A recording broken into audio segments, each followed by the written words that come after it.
Inspiring Philosophy is a YouTuber best known for expounding his own opinions as authoritative facts, encouraging his audiences to adopt his fallacious arguments in defense of their Christian faith, and for continually retreating from his positions over the years to keep grifting that quantum physics somehow demonstrates the existence of God.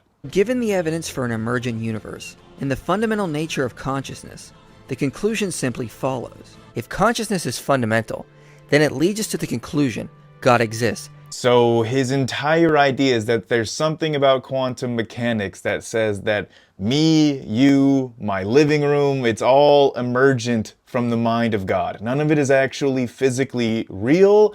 It's all mental stuff in God's mind. The physical universe is a product of mind, and the very fundamental pieces of reality require an observer. The old view of materialism is inadequate in fitting the data. He suggests this as if it's just some sort of fact, that quantum physics just does suggest that our universe emerges from the mind, which his entire argument rises and falls on the validity of that premise. So let's go ahead and dive into that. What does quantum physics say about the mind? Physical reality is dependent on there being an observer to collapse the wave function. That's strange. I must have missed that part in all the books that I've read on quantum mechanics, and my professor must have just left that out whenever I took the course. Actually, there is nothing in the mathematics or formalism of quantum mechanics that would actually necessitate that physical reality is in any way dependent on an observer to collapse the wave function for its existence. What quantum physics actually shows us is that the properties of a system that are measured are not definite until the process of measurement interacts with and affects the system, the so-called wave function collapse, where our knowledge about the system is updated and we measure just one definite property about the system. This means that the measurable properties like position and momentum and energy of physical systems are dependent on measurement, and that quantum systems don't have definite properties until they are measured. But this does not in any way imply that these systems are non-existent until they are observed. That's just not said or implied anywhere in the math. These systems are still existent, just with indefinite properties, and that is a key distinction. In fact, there's not even anything in quantum mechanics that stipulates that wave function collapse is even a physical process that really happens. That all just depends on your interpretation of what the math means. And unless Michael can offer us maybe an experiment or some way to discern that his interpretation of quantum mechanics is more empirically correct or accurate than other interpretations that don't at all require that physical reality is in any way dependent on wave function collapse by observers or otherwise, well then, why should we believe that his interpretation should have any kind of privilege over anyone else's, especially the actual scientists? So if experiments show an observer is needed to cause collapse, and all of matter is bound by these same rules, then the most logical inference is consciousness is ultimately and philosophically the cause of the collapse of the wave function, and the physical existence of matter itself. At this point, the science is pretty clear on the topic. An observer does not in any way, shape, or form need to be conscious in order to measure a quantum system and quote-unquote collapse the wave function. What a wave function collapse is performing a measurement and getting a result back. And the actual experiments, this has been demonstrated to have been done with a measuring device that was not conscious. Proietti et al., 2019. So right off the bat, Michael's equivocation between an observer in quantum mechanics and a conscious mind is already falling flat on its face as just contradictory and negated by the actual science and studies themselves. Now, the guy behind the channel Inspiring Philosophy, his real name is Michael Jones, and he calls this the digital physics argument for God's existence. But I like to call it the quantum god grift, naming it after the actually real name of the YouTube playlist that he made for these videos that he himself is calling the Quantum God Playlist. The reason I start off with clips from Michael's older videos on this subject is to show how his arguments have changed over time, to where when he first came out with this digital physics argument, his premises and his arguments and his evidence were totally different than what he uses in his most recent time making this argument. And that just kind of shows you the whole grift, right? Because his conclusion hasn't changed at all. It's just he keeps trying to change the premises and change the evidence that lead to that conclusion. At first it's, oh, observers must mean conscious minds. And then it's changed over recent years to, oh, the universe is emergent because lots of physicists are saying that space-time might be emergent. And every few years, when his videos become outdated and debunked, he makes a new video on the subject. The evidence, the arguments, all the substance changes over the years, but the grift stays the same. His end conclusion is always quantum physics, therefore God.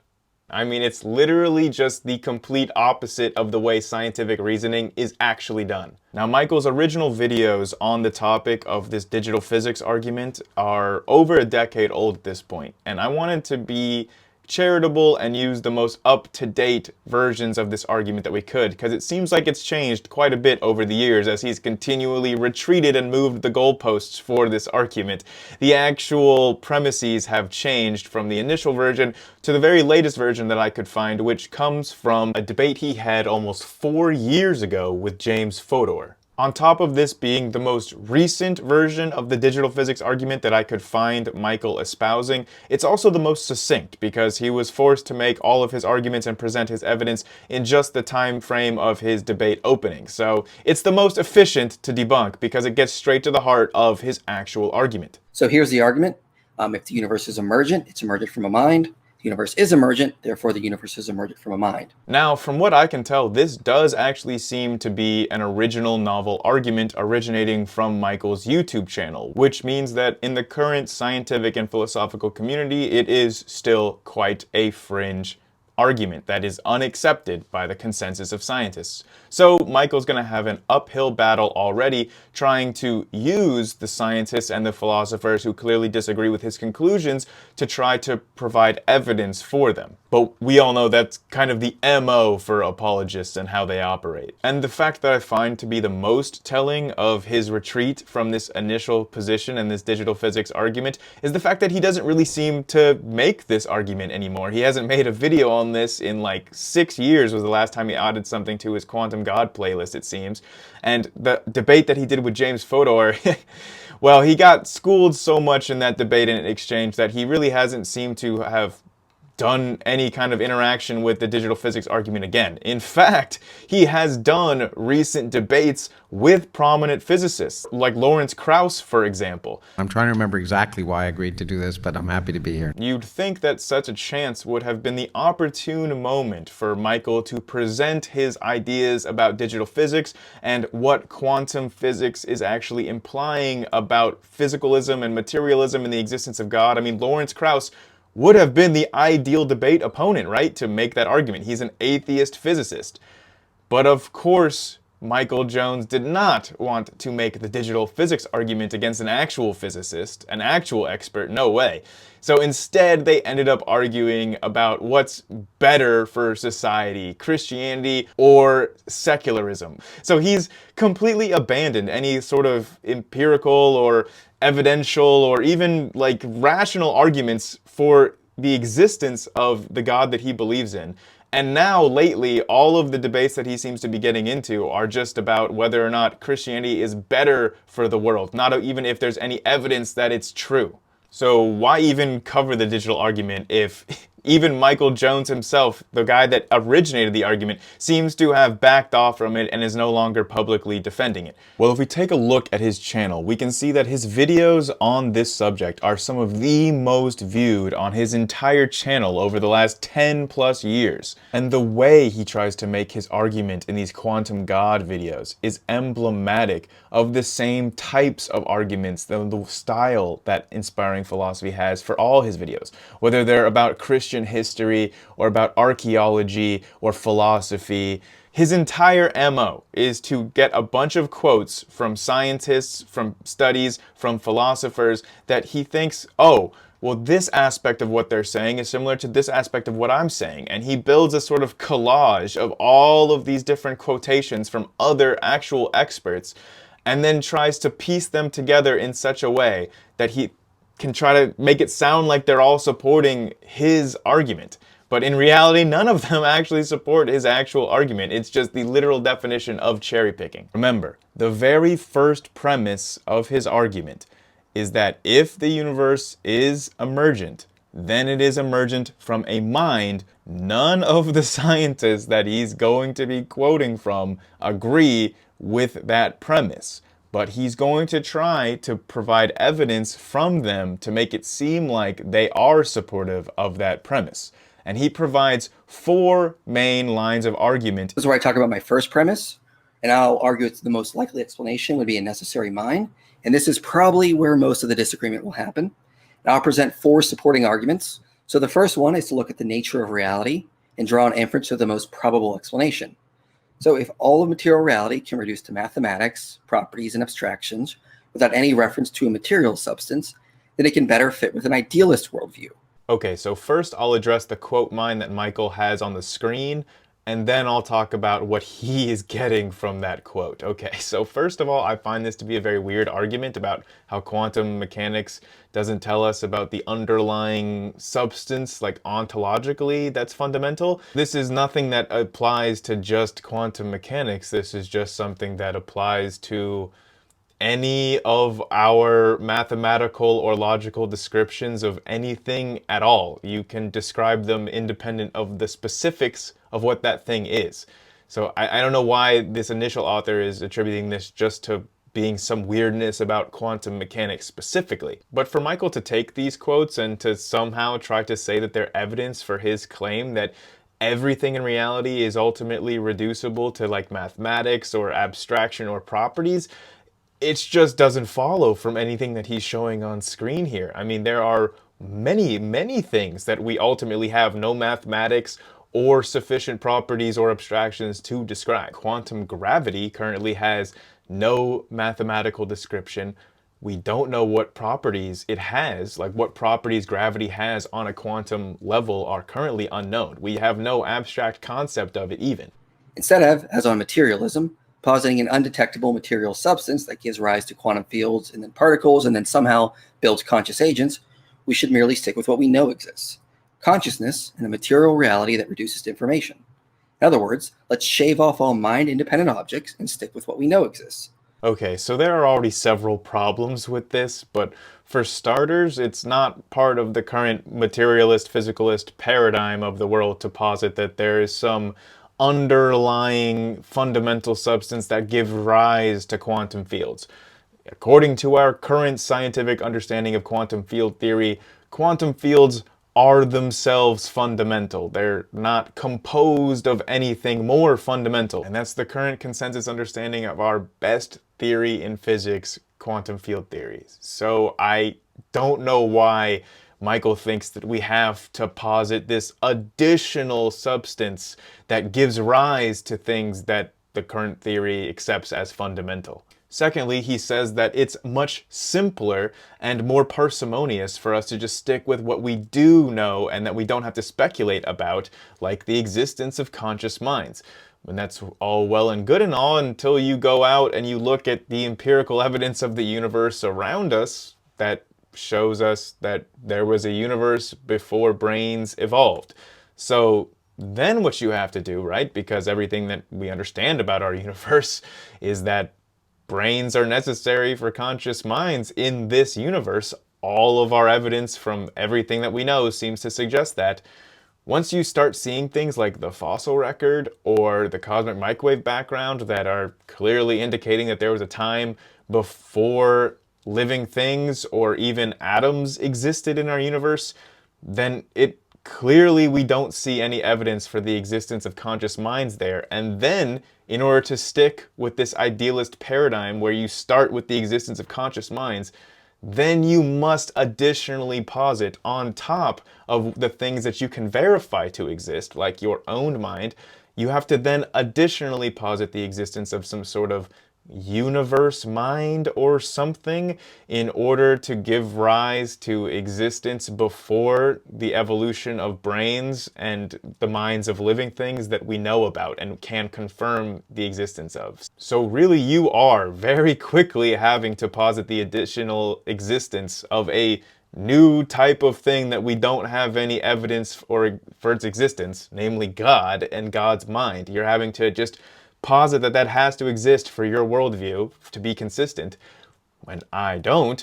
In fact, that there's no kind of substance that I have to posit the existence of that we don't have evidence for. Like, we have evidence for the existence of quantum fields. Quantum field theory is one of the most evidenced theories of all of science. I do not have to posit the existence of some additional substance above and beyond what our current science suggests is fundamental. So materialists often posit a non-conscious entity at the foundation of reality, something like a singularity, or James said last week, a metastable quantum state. Graham Oppy has used terminology to describe like a naturalistic necessary initial physical state. But I will argue a theistic foundation is more parsimonious and posits a less complicated foundation. You're welcome to try. It's also worth noting that not every atheist posits some sort of fundamental foundational thing. That's just one of potentially three metaphysical camps, as opposed to infinitism or coherentism, which atheists are free to adopt any of those three, and the other two options don't seem to be even coming into this analysis at all. But okay, we can look at the sort of naturalistic foundations that don't have any conscious entities, like what Graham Oppy was bringing up. I mean, it seems like inherently any of those are going to be more parsimonious and involve less assumptions than the extra step of then assuming that a God is that necessary foundation rather than just the universe or reality itself existing as a brute fact. I mean, I'm going to need an explanation for why that's less complicated. God's attributes are derived from an absolute perfection that is simple at its foundational core.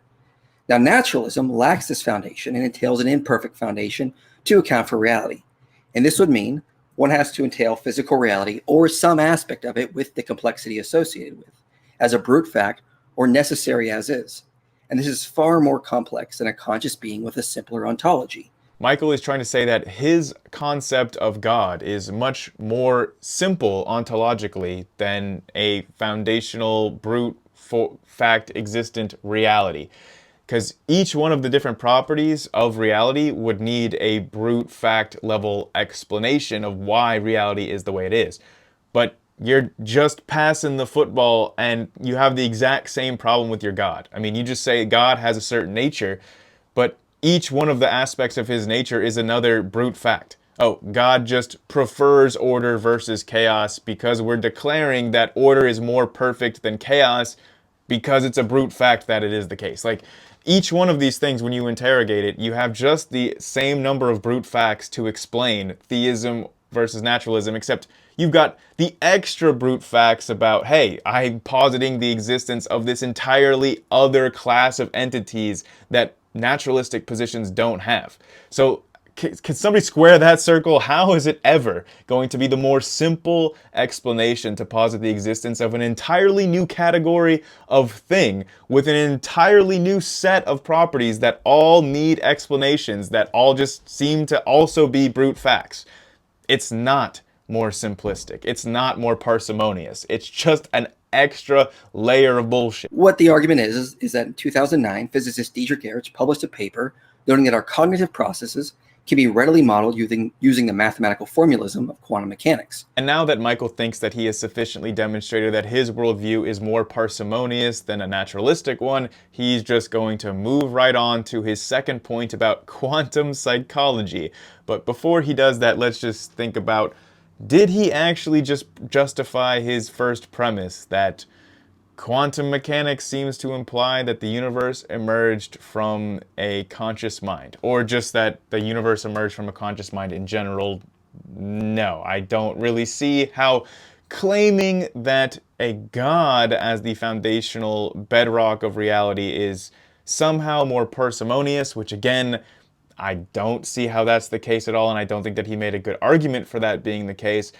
somehow that's supposed to be an evidence supporting the fact that our universe is emergent from a conscious mind, which just doesn't seem to follow from that first line of evidence. But let's see if he can give it a better attempt with quantum psychology. Psychologists have already been applying quantum cognition to their field and finding out that it is more successful than traditional cognitive models and has provided principal answers to many puzzles and challenges.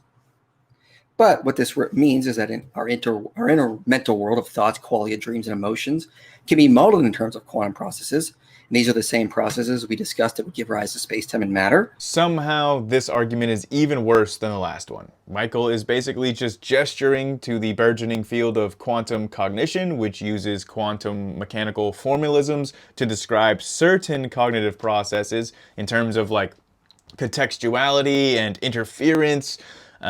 And it can model some cognitive processes successfully with this model, but not all. Certainly not all aspects of cognition have been modeled by this. It's only certain aspects. Like, you can use the mathematical formalisms of all manners of fields of science to describe totally unrelated phenomenon. I think one of the more famous examples, right, is using the growth patterns of slime molds in order to model traffic patterns in Tokyo, in order to construct highways that are more efficient with dealing with traffic. They actually used slime molds and the mathematical modeling of slime mold growth in order to design the most efficient traffic patterns. Does that mean that traffic patterns are fundamentally composed of slime molds, or that slime molds are fundamentally composed of traffic? No, that would be a very dumb conclusion to draw. So the fact that you can model certain cognitive processes using mathematical formalisms from quantum mechanics does not have any implication that cognition is fundamentally quantum mechanical or quantum mechanics is fundamentally cognitive. This just does not follow. So space, time, and matter are emergent from the underlying quantum world, and our inner world of consciousness and mind can be modeled via quantum processes through the study of quantum cognition. And so my argument is that what space-time emerges from would be similar or indistinguishable from the same properties of a mind. Wow, these really are some of the very worst arguments that I've ever heard. Again, you can model things like human population growth using virus growth mathematics, like an exponential growth, just like a virus population grows. Does that mean that because viral population mathematics describes the way that human populations have grown exponentially with the rise of technology, does that mean that humans are actually viruses? No, it doesn't. Like, this just does not follow. And for him to also at the same time say that the mathematics of quantum physics describes the emergence of space, time, and matter from a more fundamental reality, that's just not true. The math of quantum mechanics does not describe that. We actually do not have the math to describe the emergence of space, time, and matter from a more fundamental underlying reality. Like, that math does not exist in or outside of quantum mechanics. Fourth argument is to look at the recent work of Franco Vazza and neurosurgeon Alberto Felitti, who wrote a paper on the similarities between neural networks and the cosmic web of galaxies. There they show the properties of neural networks within the human cortex are similar to the cosmic web of galaxies. Now, this is something we would expect if the universe is emergent from a mind and an idealistic worldview is true. This doesn't really make sense from a materialistic perspective, though. On idealism, the brain is the external appearance of what a first-person conscious agent looks like. So no one here is positing dualism. If the universe is emergent from a mind, it would be expected the universe would in some way be the external appearance of that conscious agent as well. So then now he's no longer saying that the universe emerges from God's mind. He's saying that the universe is the physical instantiation of God's mind, which is a completely different premise than the one that he was supposed to be evidencing with this. Like, it just seems to completely break down all the other ideas that Michael has been presenting to us. Like, there's no analogy between the way that a human being is to a galaxy to the way that simulations inside of our brain are to neurons. Okay, that totally breaks the analogy that he's been trying to build this entire video. I mean, he's not saying that our brains emerge from our non-material conscious agency. He's not saying that. So he's saying that they're instantiated physically. So like if the universe is just the physical instantiation of God's mind, like our brain is the physical instantiation of our mind. First of all, it's the universe is not a brain. Okay, I understand that you're making these superficial similarities, but galaxies are not neurons. Like in an actual brain, when we have concepts, like you're saying that we are an emergent concept out of a mind. Well, all of the concepts that are emergent from my mind are all from like very dispersed neural activity, or like that's the physical instantiation of it, whatever you idealists want to say. Like whenever I have a concept, my brain is not just like, it's not like inside one neuron. You look really, really small and then you can actually see the concept, right? Like if me or you is actually, if we are just simulations in the mind of God, then we should be dispersed through some sort of communicative activity between all these galactic neurons of God's brain, right? But even beyond that, it just makes no sense on the face of it that if God created the universe, then we would expect it to be the physical instantiation of his conscious agency in the same way that brains are to humans. Like, no, that doesn't follow at all. Like, it's not necessitated by idealism or theism or any stance that Michael has. There's no necessity that the universe, as a creation of God, must therefore be similar to a physical instantiation of God's mind. No, I mean, he's saying that the universe emerges from God's mind. He hasn't described to us how that happens, other than it's the same way that space-time emerges from Hilbert space in quantum mechanics, which he also doesn't provide a mechanism for that. So there's just not enough information here to even draw what he means by we emerge from God's mind. But the one thing that would absolutely not fit into that analogy would be if we emerge from God's mind as a physical part of it that's much smaller than the mind itself. Like as an actual physical part of the physical mind, that's the instantiation. Like that makes no sense. There's no analogy to that to anything else that Michael has said before this. This example just flat out doesn't fit together with the picture that he's been painting before this. And it certainly is not evidence that if the universe is emergent, then it's emergent from a conscious mind. That's what we were supposed to be providing evidence for. Each of these 4 lines of evidence that he's offered got us nowhere close to thinking that if a universe is emergent, then it would be emergent from a mind. I mean, so premise 1, I just have no reason to believe that that would be true, or to believe that it's a better fit for our observable data. Like, I have given no reason to think that that is the case. So again, the entire argument of God exists because of quantum all rises and falls from this first premise. But just to be thorough and pay lip service to the second premise that the universe is emergent, that is not at all the consensus case. I mean, there's a lot of theoretical work being done on that right now about whether or not space-time could be emergent, but it's a little bit unclear what he means by the entire universe is emergent, because, I mean, most things on our macroscopic scale are emergent from more fundamental dynamics, like temperature is emergent. Most of these things around us as 3-dimensional solid objects are emergent. States of matter are emergent properties of the individual parts. So it's a little bit unclear, like, oh, well, if things emerge from more fundamental things, therefore it's emerging from a conscious mind. I mean, it makes no sense. I think what he's trying to say is that because there's a current trend in physics for a lot of theoretical physicists to talk about space-time being emergent and a fundamental layer of reality being spaceless or timeless or both. And to be honest, guys, that's one of the most exciting parts of the frontiers of theoretical physics to me personally. I first came across it a few years ago in a lecture called Space-Time is Doomed by Nima Arkani Hamed, and I've been in love with the idea ever since. But I'm gonna set my own feelings aside and just recognize, like, objectively here, It has not been demonstrated. It is not the consensus. It's just people coming up with models and toying with the idea, and there's maybe some reasons why they might be going down that rabbit hole and might be doing investigations like that, but it is in no way settled science. Definitely not enough to where you could just put it as just a given premise for your argument that the universe is emergent. And even if the universe was emergent from some sort of more underlying fundamental version of reality that doesn't have space or time, whatever that's like, it's very hard to conceptualize.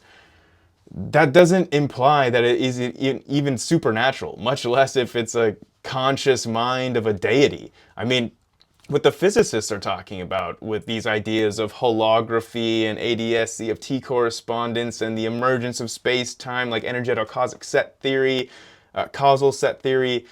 I mean, what they're talking about is like a more fundamental version of reality that is still physical. It's still not a conscious mind. It's just that the dynamics involve like just energy and momentum without space separating them, like an energetic cosmic set theory. Or it's like the two-dimensional conformal field theory that follows the laws of quantum mechanics on a two-dimensional surface is then holographically reflected in like a three-dimensional bulk with gravity. And that comes out in an anti-de Sitter space.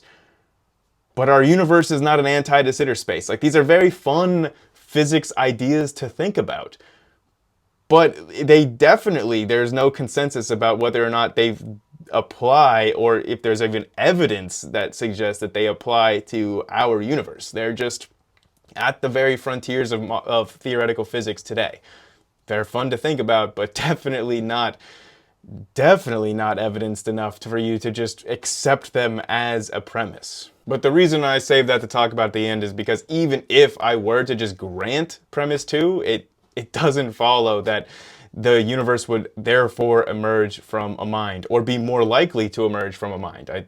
There's no reason to suspect this was a case. We heard 4 different arguments for that, and all 4 of them just fell flat to even provide even a modicum of evidence to support that premise. So yes, while the digital physics argument seems like a bad enough argument for even its originator to eventually get tired of modifying and just drop entirely for favor of other non-evidentiary types of evidence for Christian apologetics, it was still worth mentioning because it forms the basis for a lot of the success for Michael Jones's Inspiring Philosophy channel, and he still uses all those same tactics that he learned from the Quantum God grift in all of the rest of his channel. And now he's using it to try to focus on Christianity being more valuable or more better for societies, as if that somehow would affect its truth value at all, or like that we should believe it's true because it's in some way better, which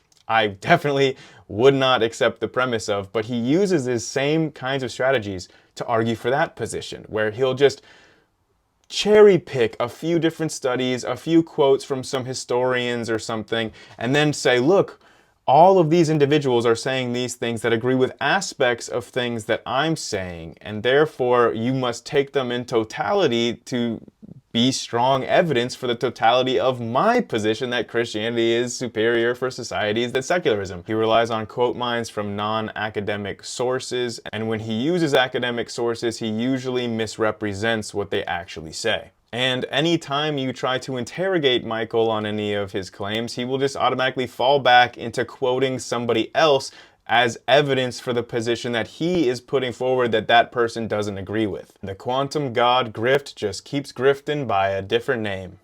If you enjoyed this debunking video, I hope you subscribe and hit the bell to stay notified for future videos, guys. I just hit more than 6,500 subscribers. It's absolutely insane. Right now, I technically have more subscribers than Leonardo DiCaprio. What even is life? Thank you all so much, and stay tuned for more. Keep curious and stay learning.